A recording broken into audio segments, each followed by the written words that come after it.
മദീനയിലുണ്ടായിരുന്ന മുഹാജിറുകളായ പാവപ്പെട്ട പ്രവാചകന്റെ അനുചരന്മാർ ഒരിക്കൽ പ്രവാചകന്റെ അടുക്കൽ വന്നു.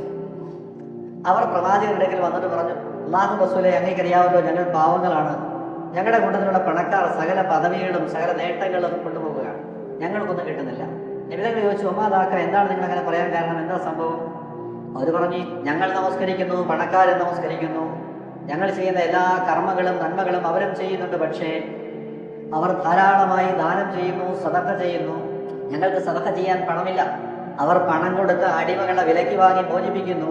അടിമത്ത വിമോചനം അല്ലാഹുവിന്റെ അടുക്കൽ ഏറ്റവും വലിയ പദവി കിട്ടുന്ന കാര്യമാണ്.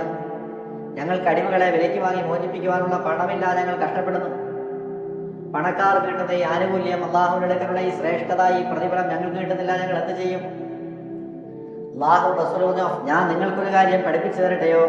ആ കാര്യം നിങ്ങൾ അനുഷ്ഠിക്കുകയാണെങ്കിൽ നിങ്ങളുടെ കൂടെയുള്ളവരെക്കാൾ നിങ്ങൾ ഒരുപാട് മുന്നിലെത്തും. നിങ്ങളുടെ പിന്നാലെ വരുന്നവർക്ക് ഒരിക്കലും നിങ്ങളുടെ അടുക്കൽ പദവിയിൽ എത്താൻ കഴിയില്ല. നിങ്ങൾ ആ കാര്യം ചെയ്യുകയാണെങ്കിൽ ഒരാൾക്കും നിങ്ങളെക്കാൾ ശ്രേഷ്ഠത കിട്ടില്ല. അതുപോലെ ചെയ്യുന്നവരൊഴികെ. അവർ പറഞ്ഞു, പ്രവാചകരെ പറഞ്ഞു തന്നാലും. അല്ലാഹും റസൂലും പറഞ്ഞ എല്ലാ ഫർള് നമസ്കാരങ്ങളും കഴിഞ്ഞാൽ ഉടനെ 33 പ്രാവശ്യം സുബ്ഹാനല്ലാഹ്, 33 അൽഹംദുലില്ലാഹ്, 33 അല്ലാഹു അക്ബർ നിങ്ങൾ പറയുക. ഇത് പറഞ്ഞാൽ നിങ്ങളോടൊപ്പം ഒരാൾക്കും എത്താൻ കഴിയില്ല. ഇത് പറഞ്ഞാൽ ഇത് പറയുന്നവർക്കെല്ലാം മറ്റാർക്കും നിങ്ങളുടെ അടുക്കൽ എത്താൻ കഴിയാത്തവണ്ണം പദവിയും ശ്രേഷ്ഠതയും നിങ്ങൾക്ക് വർദ്ധിക്കും.